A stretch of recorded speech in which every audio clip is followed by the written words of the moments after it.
आप सभी को जय मसीह की। द बाइबल पोर्शन में आपका स्वागत है।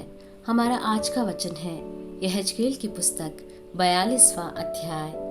फिर वह मुझे बाहरी आंगन में उत्तर की ओर ले गया और मुझे उन दो कोठरियों के पास लाया जो भवन के आंगन के सामने और उसके उत्तर की ओर थी।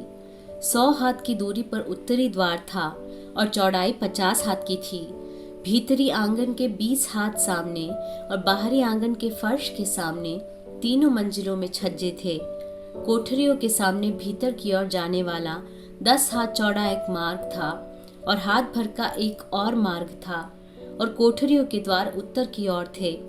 ऊपरी कोठरियां छोटी थी, अर्थात छज्जों के कारण वे निचली और बीच की कोठरियों से छोटी थी, क्योंकि वे 3 मंजिला थी और आंगनों के सामने उनके खंबे न थे।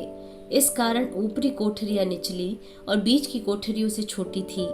जो दीवार कोठरियों के बाहर उनके आसपास थी, अर्थात कोठरियों के सामने बाहर आंगन की ओर थी, उसकी लंबाई 50 हाथ की थी, क्योंकि बाहर आंगन की कोठरियां 50 हाथ लंबी थी और मंदिर के सामने की अलंग 100 हाथ की थी।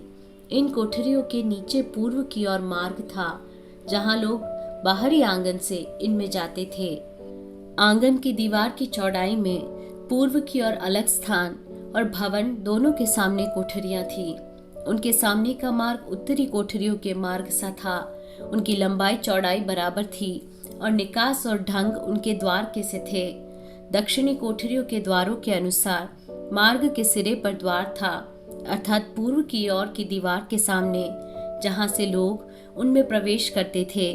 फिर उसने मुझसे कहा, ये उत्तरी और दक्षिणी कोठरियां जो आंगन के सामने हैं, वे ही पवित्र कोठरियां हैं, जिनमें यहोवा के समीप जाने वाले याजक परम पवित्र वस्तुएं खाया करेंगे।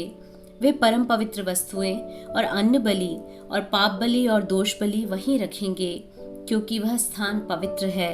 जब जब याजक लोग भीतर जाएंगे, तब तक निकलने के समय वे पवित्र स्थान से बाहरी आंगन में यूं ही न निकलेंगे, अर्थात वे पहले अपनी सेवा टहल के वस्त्र पवित्र स्थान में रख देंगे, क्योंकि ये कोठरियां पवित्र हैं। तब वे दूसरे वस्त्र पहनकर साधारण लोगों के स्थान में जाएंगे।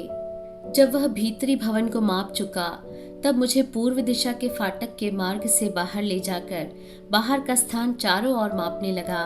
उसने पूर्वी ओर को मापने के बास से मापकर 500 बास का पाया। तब उसने उत्तरी ओर को मापने के बास से मापकर 500 बास का पाया। तब उसने दक्षिणी ओर को मापने के बास से मापकर 500 बास का पाया और पश्चिमी ओर मुड़कर उसने मापने के बास से मापकर उसे 500 बास का पाया। उसने उस स्थान की चारों सीमाएं मापी और उसके चारों ओर एक दीवार सी थी।